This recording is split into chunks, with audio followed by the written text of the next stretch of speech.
The morning sun cast long shadows across the naval training facility in Coronado, California. Commander Sarah Mitchell stood at attention, her boots polished to mirror perfection, as she faced the most elite group of warriors the United States military had ever produced. 24 Navy SEALs, each one a legend in his own right, stared back at her with expressions ranging from curiosity to skepticism. Sarah had earned her place here through 15 years of relentless dedication. She started as a young naval intelligence officer fresh out of Annapolis, where she graduated at the top of her class in strategic warfare. Her professors remembered her as the student who would stay up all night analyzing battle scenarios, finding weaknesses in supposedly perfect military strategies that even seasoned generals had missed. Her early career took her to some of the most dangerous intelligence operations around the world. In Afghanistan, she spent months embedded with Special Forces units, gathering crucial information about enemy movements. Unlike other intelligence officers who stayed safely behind desks, Sarah insisted on being in the field.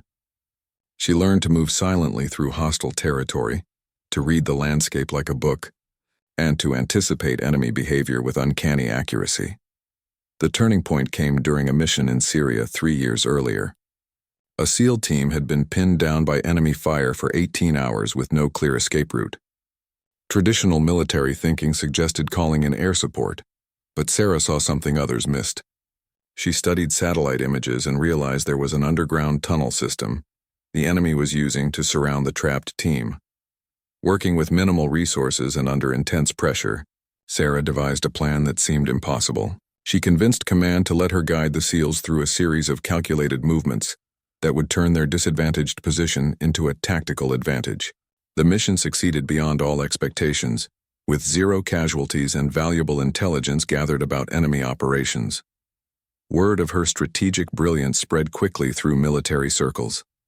Senior officers began requesting her specifically for their most challenging operations. She developed a reputation for seeing solutions where others saw only problems, for finding victory in seemingly hopeless situations. The nickname Falcon came from her ability to see the battlefield from above, to spot patterns and opportunities that others missed entirely.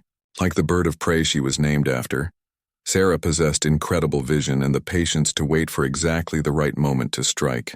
Her fellow officers often joked that she had eyes in the back of her head, but they said it with deep respect. Now, standing before these elite warriors, Sarah felt the weight of their expectations.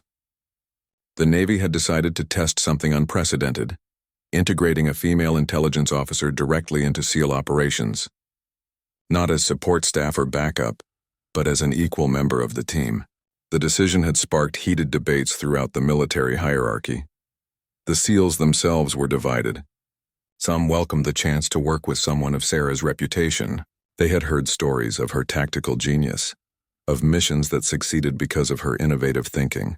Others questioned whether any outsider, regardless of gender, could truly understand the brotherhood they had forged through shared hardship and danger.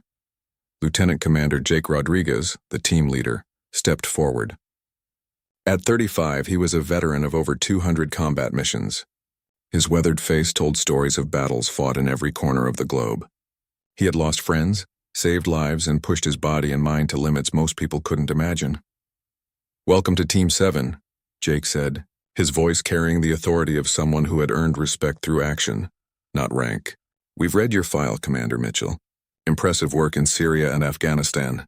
But this is different. Out there, when everything goes wrong, we only have each other. Trust isn't just important, it's survival." Sarah met his gaze steadily. She understood the unspoken challenge in his words. These men had been through hell together. They communicated with glances, moved as one unit, trusted each other with their lives in ways civilians could never understand. Earning that trust wouldn't happen overnight. "I understand, sir," she replied. "I'm not here to change how you operate. I'm here to add value to what you already do exceptionally well. My job is to see opportunities you might miss because you're focused on immediate threats. Your job is to execute with the precision that makes you the best in the world." The team's demolitions expert, Petty Officer First Class Marcus Thompson, crossed his arms. At 28, he was one of the younger members but had already earned legendary status for his ability to clear obstacles that seemed impossible to overcome. "All due respect, ma'am," But intelligence officers usually brief us before missions and debrief us after. They don't usually come along for the ride. You're right, Sarah acknowledged. And I've done plenty of those briefings. But I've also learned that the best intelligence comes from being there when things happen, not from reading reports afterward. I've been shot at, I've crawled through mud for miles, and I've made life or death decisions under fire. I'm not asking you to babysit me. I'm asking you to let me prove I can contribute. Chief Petty Officer David Chen, the team's sniper and longest-serving member at 42, had remained silent throughout the exchange. His reputation for patience and precision was legendary even among SEALs. When he finally spoke, everyone listened. The commander's record speaks for itself, he said quietly. 3 successful extractions, 5 major intelligence coups, 0 friendly casualties on any operation she's planned. Those aren't desk jockey numbers. But records don't tell the whole story. We'll know what we need to know when it matters. Sarah felt a flicker of gratitude toward the chief. He wasn't endorsing her, but he wasn't dismissing her either. In the military, that counted as progress.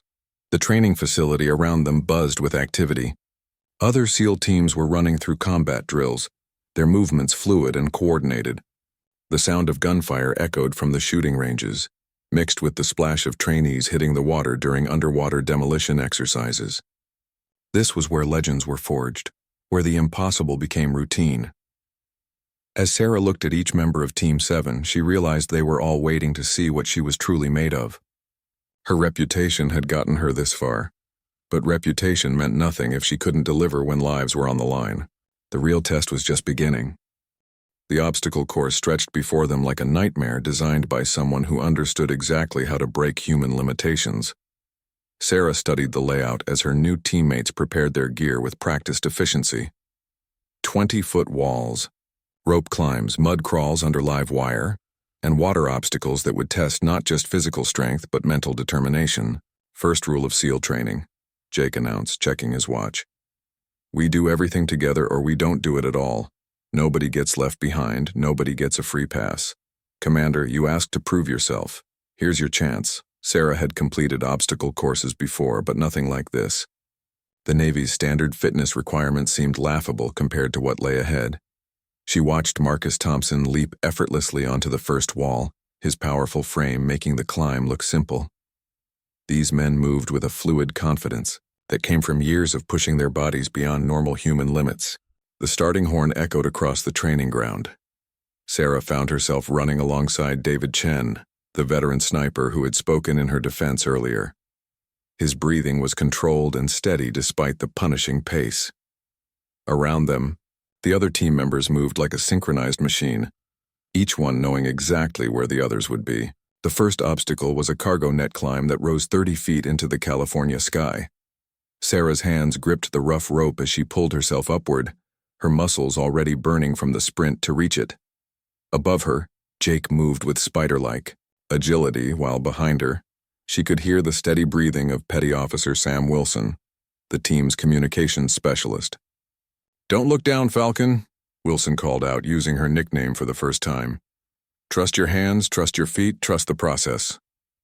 At the top of the net, Sarah felt a moment of vertigo as she looked across the sprawling training facility. From this height, she could see the entire course laid out below, and her analytical mind automatically began mapping the most efficient routes through each section. It was like studying a tactical problem, finding the optimal solution for moving a team through hostile territory. The descent was worse than the climb.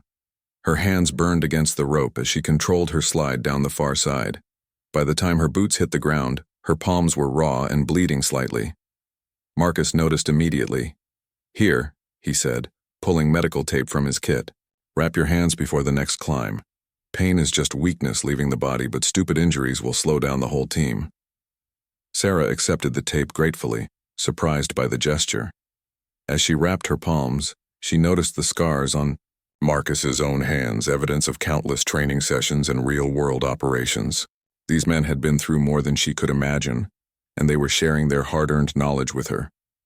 The water obstacle came next, a series of pools connected by underwater tunnels. The water was cold enough to steal breath, and the tunnels were narrow enough to trigger claustrophobia in anyone not prepared for it. Sarah had always been a strong swimmer, but this was different. This was about moving efficiently underwater while carrying full gear, about maintaining calm when your lungs screamed for air.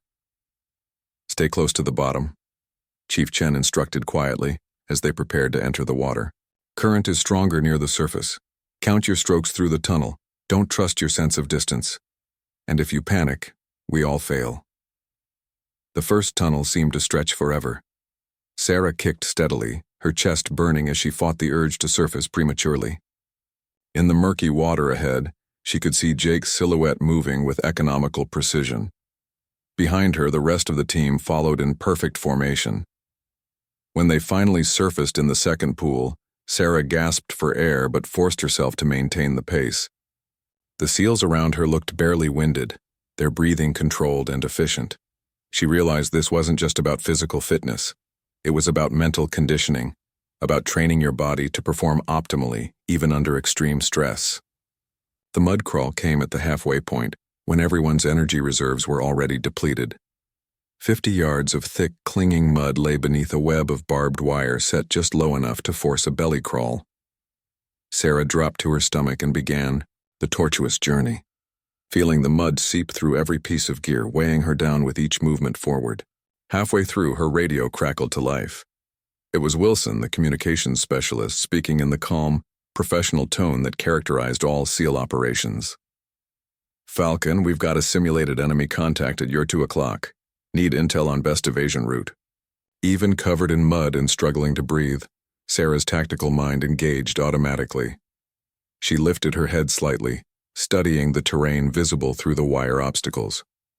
Her brain processed the layout, identifying cover positions and potential movement corridors. "Enemy position gives them overwatch on the direct route," she replied, her voice steady despite her physical exhaustion. "But there's a depression to the left that provides concealment if we can reach it. Recommend moving single file, using that damaged vehicle as a waypoint."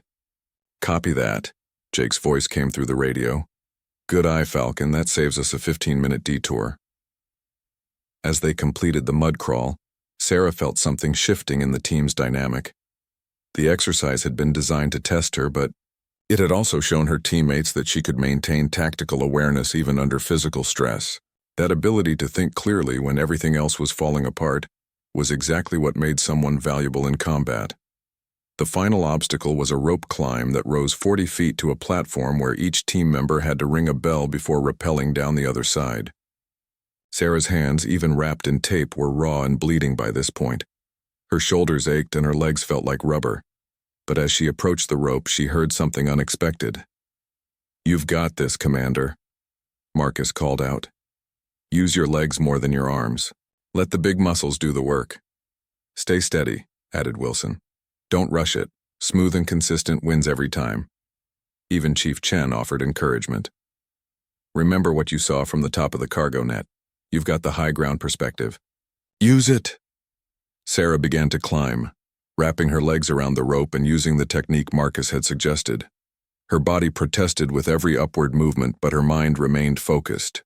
She thought about all the training that had brought her to this moment, all the late nights studying tactics and strategy, all the field operations where her decisions had meant life or death for others. When she finally reached the top and rang the bell, the sound echoed across the training facility. Below her, she could see her teammates preparing for their own climbs, but they were also watching her rappel down with expressions she hadn't seen before. It wasn't quite acceptance yet, but it was recognition. As her boots hit the ground at the end of the course, Jake checked his stopwatch and nodded approvingly. "Not bad for a first run," he said. "Most people don't make it through the water obstacles on their first try." Sarah wiped mud from her face and looked at her new teammates. They were all exhausted, all pushed to their limits. But there was something different in their posture now. The initial skepticism hadn't disappeared entirely, but it had been replaced by something more complex, curiosity about what else she might be capable of. The briefing room was dark except for the glow of multiple screens displaying satellite imagery, intelligence reports, and tactical maps. Sarah sat among Team 7 as their first real mission details unfolded before them. 3 weeks of intensive training had passed since the obstacle course, and the team's dynamic had evolved in ways none of them had expected. Colonel Robert Hayes, A stern man with gray hair and eyes that had seen too many wars stood at the front of the room. His voice carried the weight of someone who never delivered news lightly. "Gentlemen, and Commander Mitchell, we have a situation developing in Somalia that requires immediate attention." The main screen illuminated with aerial photographs of a compound nestled in the rocky terrain outside Mogadishu. The buildings looked innocuous enough from above, but Sarah's trained eye immediately identified defensive positions, cleared fields of fire, and what appeared to be recently constructed barriers. 18 hours ago, a group of international aid workers were taken hostage by a faction calling themselves the Desert Brotherhood. Colonel Hayes continued. Among the hostages are 2 American doctors, a British nurse, and 3 local humanitarian workers. Initial intelligence suggests they're being held in this compound. Jake leaned forward, studying the images with the intensity of someone who understood that every detail could mean the difference between success and catastrophe. "What's the timeline, sir? And what do we know about the hostage takers?" The Desert Brotherhood is a relatively new group, but they're well-funded and professionally trained.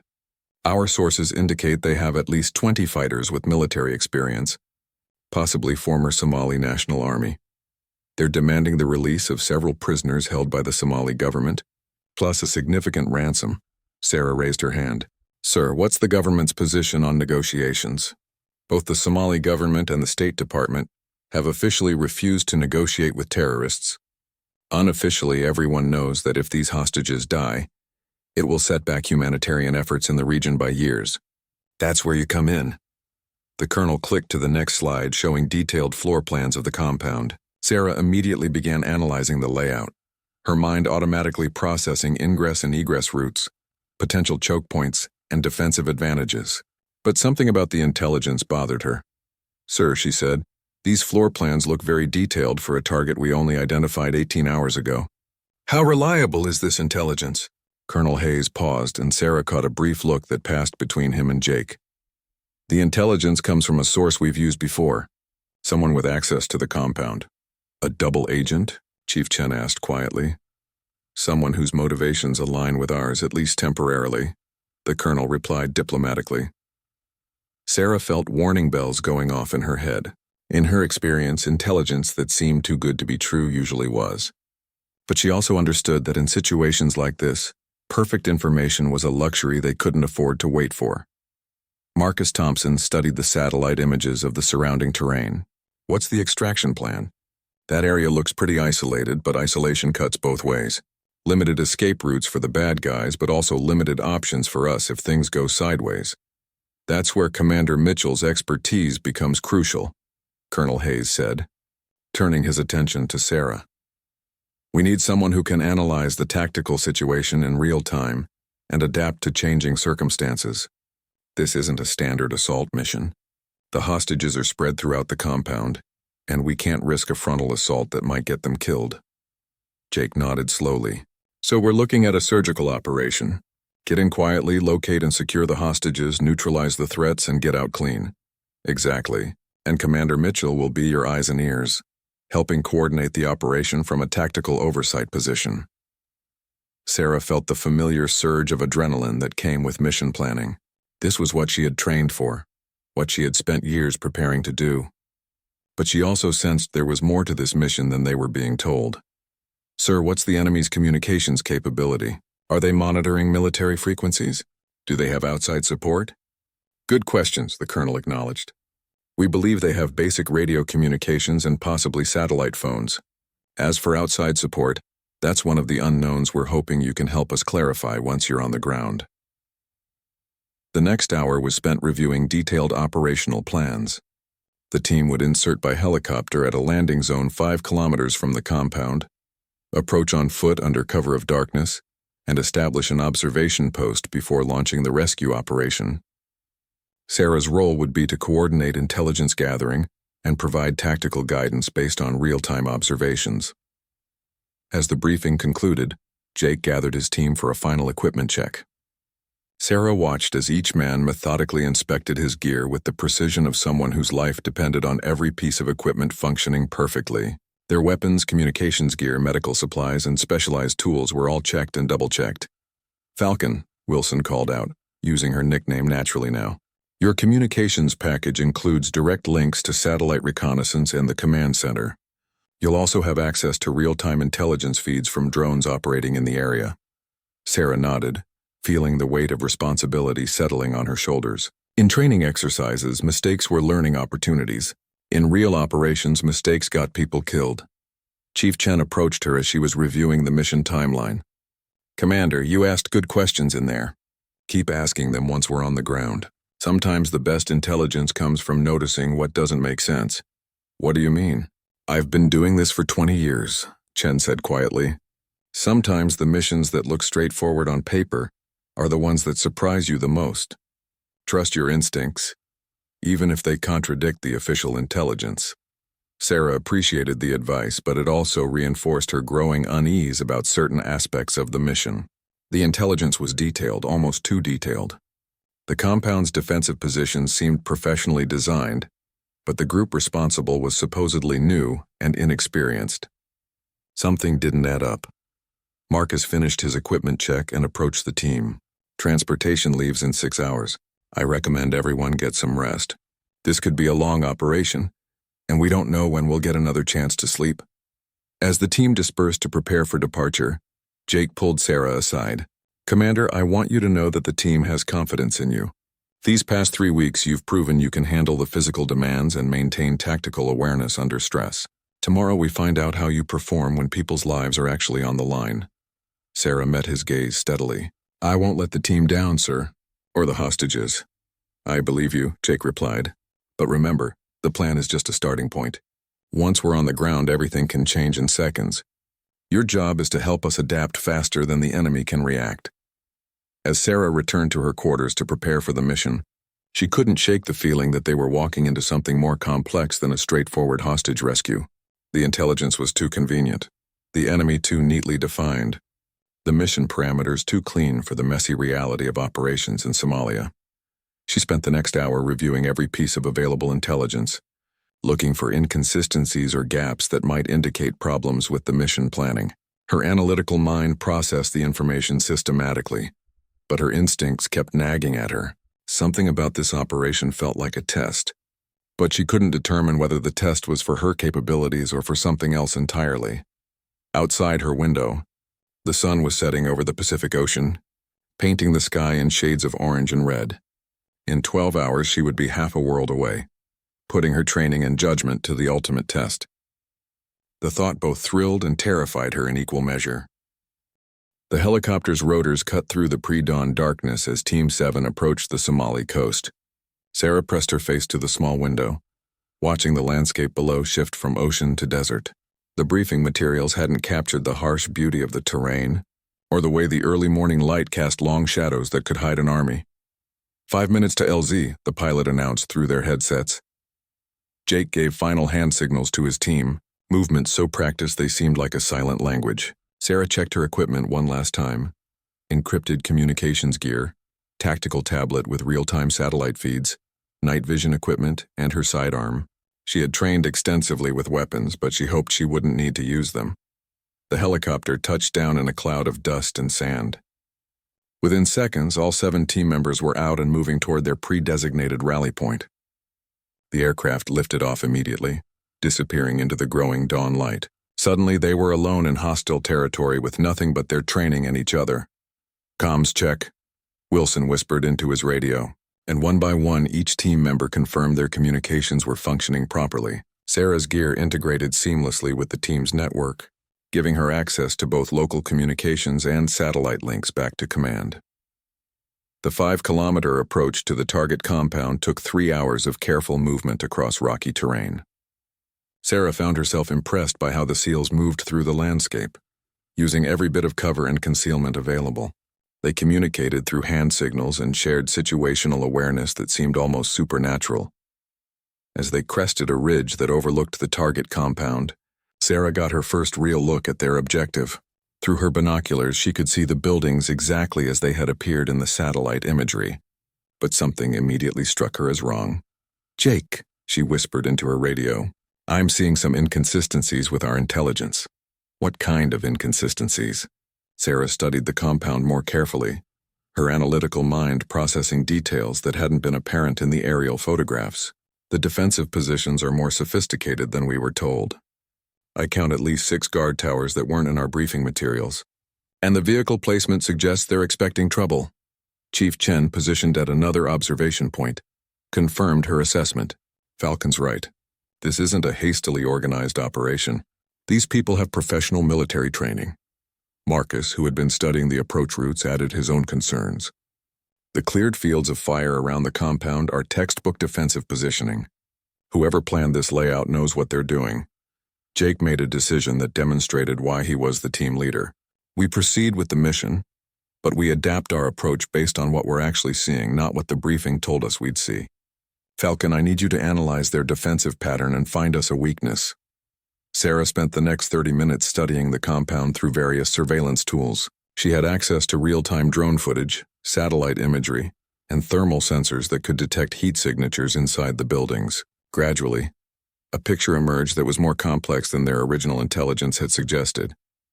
I've got good news and bad news, she reported.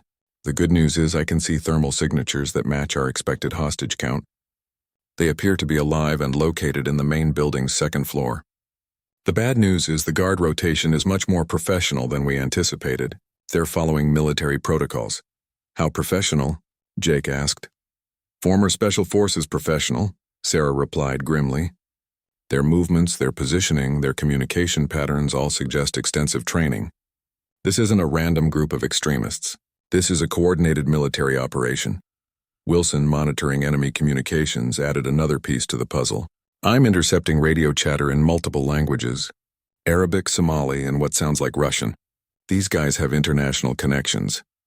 Sarah felt the pieces of a larger puzzle beginning to come together in her mind. The too convenient intelligence, the professional defensive positions, the international connections all pointed toward something more significant than a simple hostage situation. Jake, she said quietly, I think we need to consider the possibility that this entire operation is designed to draw us in. The hostages might be real, but they could also be bait. Before Jake could respond, Marcus's voice crackled through their communications. Movement in the compound. Looks like they're preparing to move the hostages. Through her binoculars, Sarah could see figures being escorted from the main building toward a vehicle convoy. If the hostages were moved to a secondary location, the rescue mission would become exponentially more difficult. We need to move now, Jake decided. Adapt the plan for the current situation. Falcon, I need routes and timing. Sarah's mind raced as she processed the tactical situation. The original plan had called for a careful, methodical approach under cover of darkness. But with the hostages about to be moved, they needed to act immediately with incomplete information. Primary approach route is compromised, she reported, but there's a drainage ditch that runs along the compound's eastern wall. It's not in our original intelligence, but satellite imagery shows it provides concealment to within 50 meters of the main building. Guard positions? Chen asked. 2 towers have direct oversight of that approach, but there's a blind spot if we time our movement with their patrol rotation. Window of opportunity is approximately 4 minutes. Jake coordinated with his team using hand signals while maintaining radio contact with Sarah. Falcon, you'll coordinate from this position. Guide us through the approach and provide overwatch. If anything goes wrong, you're our link to extraction support. As the team prepared to move, Sarah felt the full weight of responsibility settling on her shoulders. 6 elite warriors were about to risk their lives based on her tactical assessment. If she had missed something, if her analysis was wrong, people would die. Movement beginning, Jake reported as the team started their approach toward the compound. Sarah tracked their progress through multiple surveillance feeds, watching for any sign that their presence had been detected. The SEALs moved like ghosts across the landscape, using every piece of cover she had identified. Her heart pounded as she guided them through the complex maze of guard positions and security cameras. Hold position, she whispered urgently, as a guard patrol appeared on one of her surveillance feeds. 2 guards moving toward your location. Wait for my signal. The seconds stretched into an eternity as Sarah watched the guards walk within meters of where the SEAL team lay hidden. Finally, the patrol moved past and she gave the all-clear signal. Continue approach. You're clear to the drainage ditch. As the team reached their assault position, Sarah noticed something on her thermal imaging that made her blood run cold. The heat signatures in the main building weren't moving like hostages. They were moving like guards preparing for a fight. "Jake," she whispered urgently, "I think we're walking into an ambush. The thermal signatures in the building have changed. This could be a trap." But even as she spoke, she could see through her surveillance equipment that the team was already in position to assault the building. They were committed to the operation, with no easy way to withdraw without exposing themselves to enemy fire. "Copy that, Falcon," Jake replied grimly. "But we're here now and there are still civilians in danger. We adapt and overcome. Guide us through this." Sarah realized that her moment of truth had arrived. Everything she had trained for, all her theoretical knowledge and tactical expertise, would now be tested in the crucible of real combat. The lives of her teammates and unknown hostages hung in the balance, and her decisions in the next few minutes would determine who lived and who died. The first gunshot shattered the pre-dawn silence like thunder. Sarah watched through her surveillance equipment as muzzle flashes erupted from multiple positions around the compound. The ambush she had feared was unfolding exactly as her instincts had warned. But Team 7 was already committed to the assault. "Contact left. Contact left." Marcus's voice crackled through the radio as enemy fire erupted from a hidden position they hadn't identified in their reconnaissance. Sarah's training kicked in as she analyzed the tactical situation developing before her eyes. Through multiple camera feeds and thermal imaging, she could see the full scope of what they were facing. This wasn't just a hostage situation gone wrong. It was a carefully orchestrated trap designed to eliminate an elite American special operations team. "Jake, you've got 12 hostiles in the main building, but they're not guarding prisoners," she reported, her voice steady despite the chaos unfolding below. "They're in defensive positions waiting for you. The real hostages are in the secondary building northwest corner of the compound." "How can you tell?" Jake's voice came through bursts of gunfire. "Thermal signatures don't lie. The people in the main building are armed and moving tactically. The signatures in the secondary building are stationary and grouped together like prisoners would be." Chief Chen's voice cut through the communications. "Falcon, we need an exit strategy. We're outnumbered and they knew we were coming."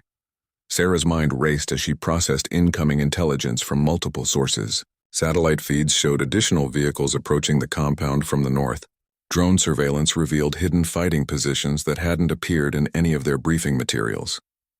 This was a professionally planned military operation designed to capture or kill American special forces. "You've got reinforcements incoming from the north," she warned. 3 vehicles, approximately 15 additional hostiles. ETA 4 minutes. The situation was deteriorating rapidly, but Sarah's analytical mind began to see patterns in the chaos. The enemy positions were professional, but they were also predictable. They had planned for a conventional assault on the main building, not for the kind of adaptive tactics that made Navy SEALs legendary. "Jake, I've got an idea," she said, studying the compound layout through fresh eyes. "They've positioned themselves to defend against an assault on the main building. But if we can create a diversion there while hitting the real target, we can use their own plan against them."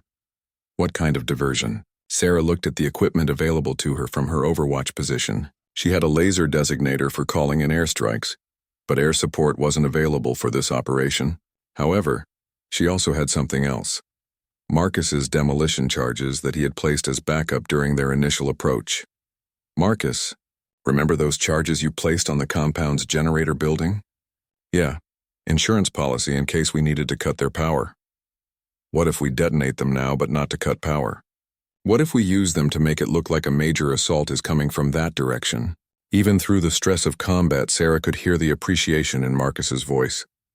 "That's actually brilliant. The explosion will draw their attention and make them think we're launching a diversionary attack." Jake's tactical mind immediately grasped the plan. "While they're focused on the explosion, we hit the real target from the opposite direction. Falcon, you'll need to guide us through their repositioning." "Already on it," Sarah replied, her fingers flying over her tactical tablet as she coordinated multiple surveillance feeds. "Wilson, can you jam their communications right after the explosion? If they can't coordinate their response, we can exploit the confusion." "Give me 30 seconds to lock onto their frequencies," Wilson replied. Sarah watched the tactical situation develop through her multiple camera feeds. The SEALs had taken cover in positions that would allow them to move quickly once the diversion began. The enemy forces were maintaining disciplined defensive positions, but they were also clearly waiting for the Americans to walk into their trap. "Detonation in 10 seconds, Marcus announced. Sarah held her breath as she watched the countdown. Everything depended on the next few minutes.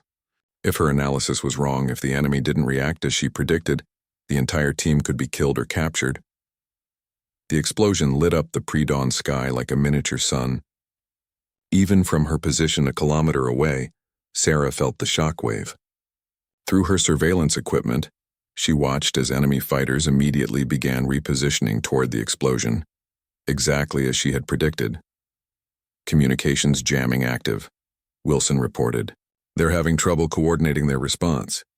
"Now," Jake ordered, and Team 7 moved, like a single organism, toward the secondary building where the real hostages were being held.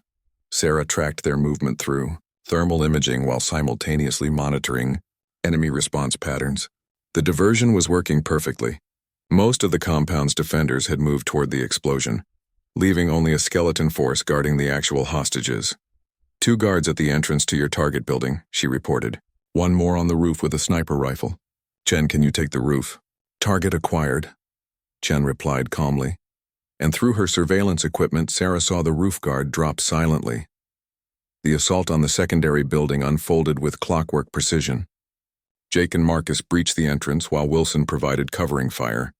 Sarah watched through her feeds as they moved through the building with the fluid efficiency that made them legendary. "Hostages located," Jake reported.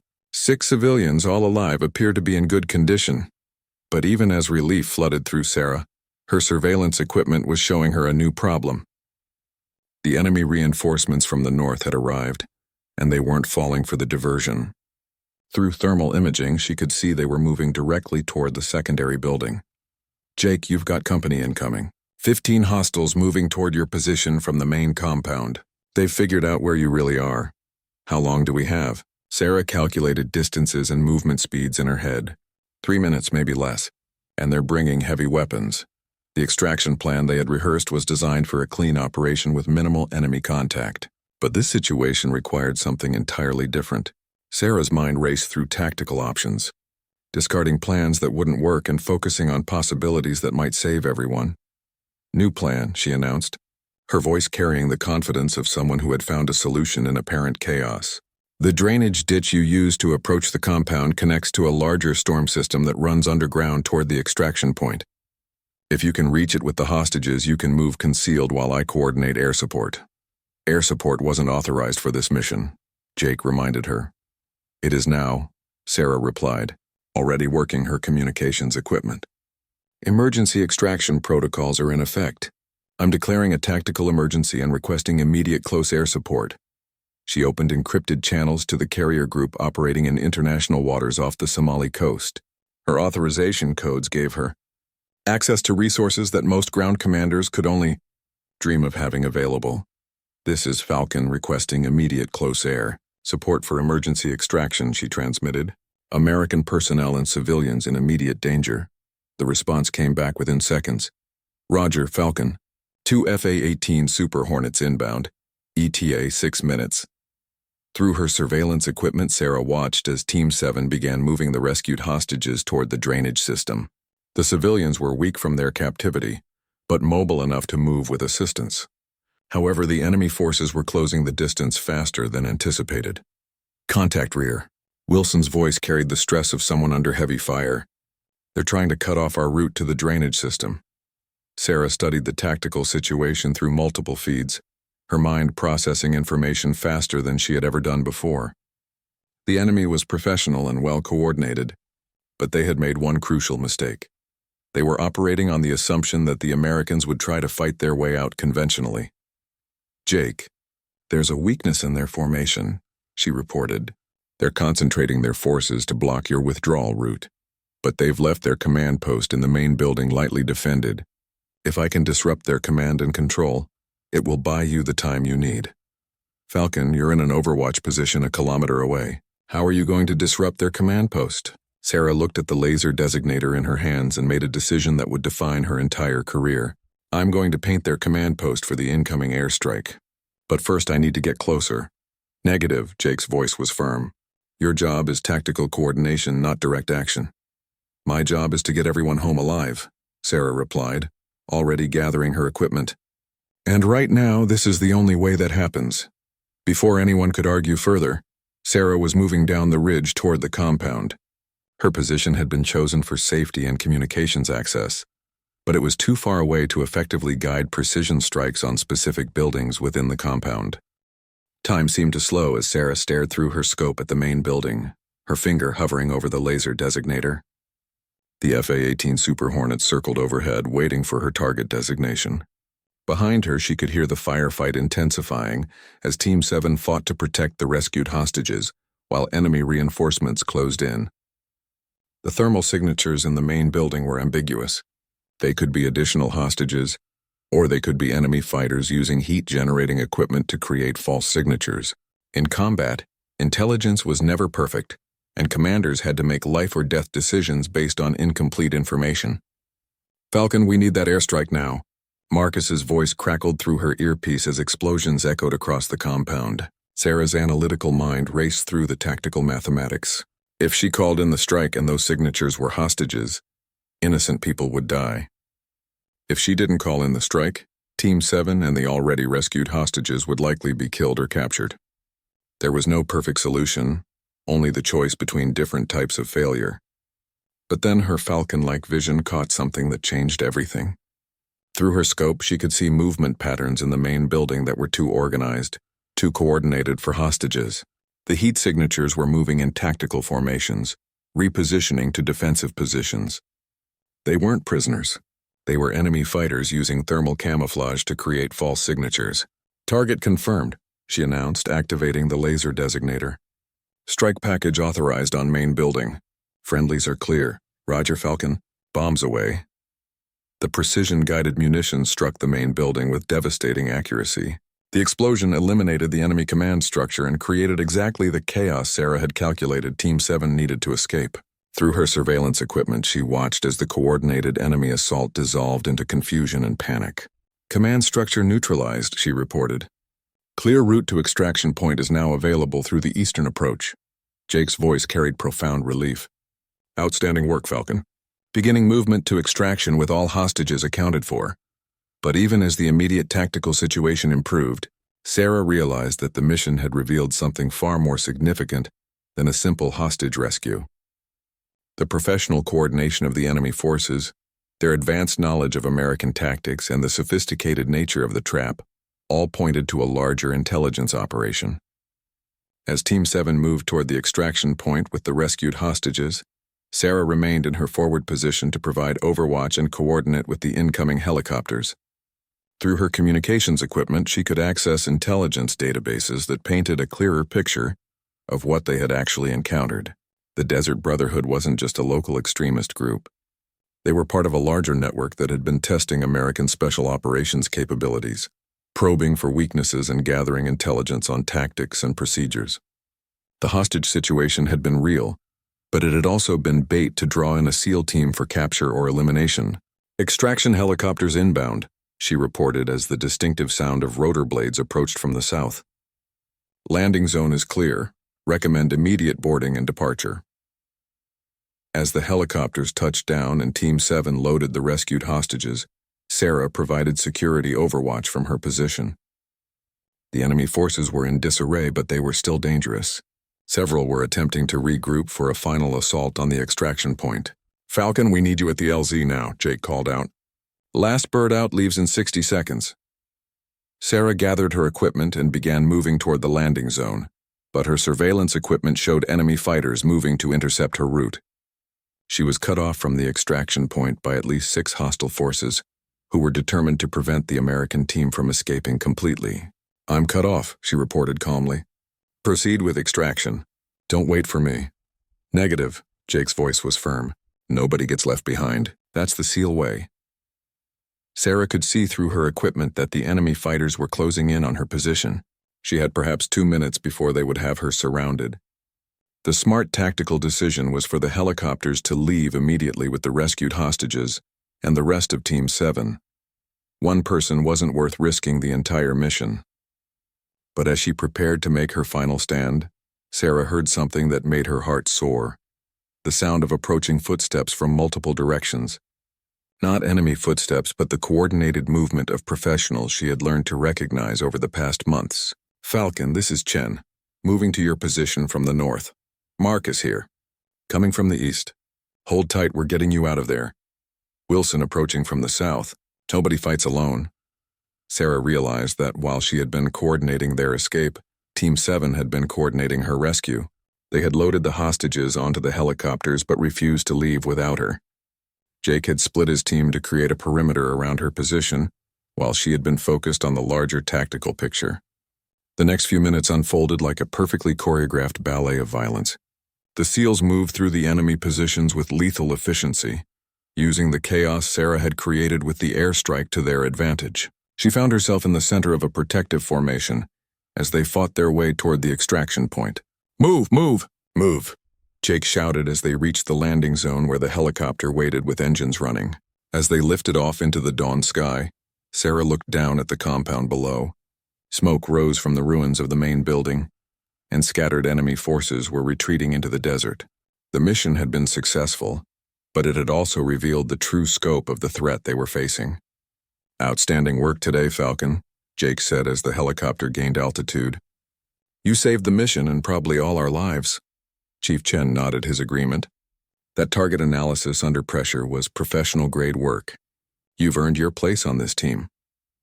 Sarah felt a warmth that had nothing to do with the desert sun streaming through the helicopter windows. Over the course of one mission, she had proven not just her tactical expertise but her commitment to the team. She had risked her life to save theirs just as they had risked theirs to save her. As they flew toward the extraction carrier, Sarah was already analyzing the intelligence they had gathered. The Desert Brotherhood was just one part of a larger network that was specifically targeting American Special Operations Forces. There would be more missions, more dangerous situations where her unique skills would be tested, but now she knew something she hadn't been certain of when the mission began. She belonged here. Her teammates trusted her judgment, relied on her expertise, and considered her one of their own. She had earned the right to wear the SEAL trident, even if she would never go through the traditional training pipeline. So what do we call this operation for the after-action report? Wilson asked as the coastline appeared in the distance. Sarah smiled, feeling the confidence that came from surviving something that should have been impossible.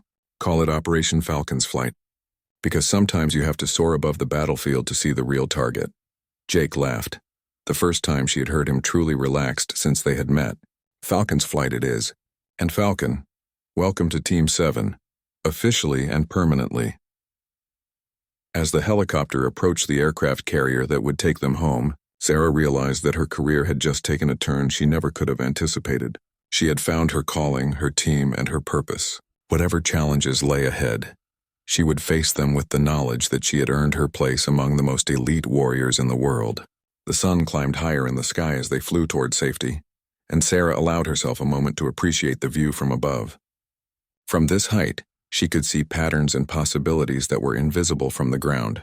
It was exactly where she belonged, soaring above the battlefield like the falcon she had been named for, guiding her teammates to victory against impossible odds.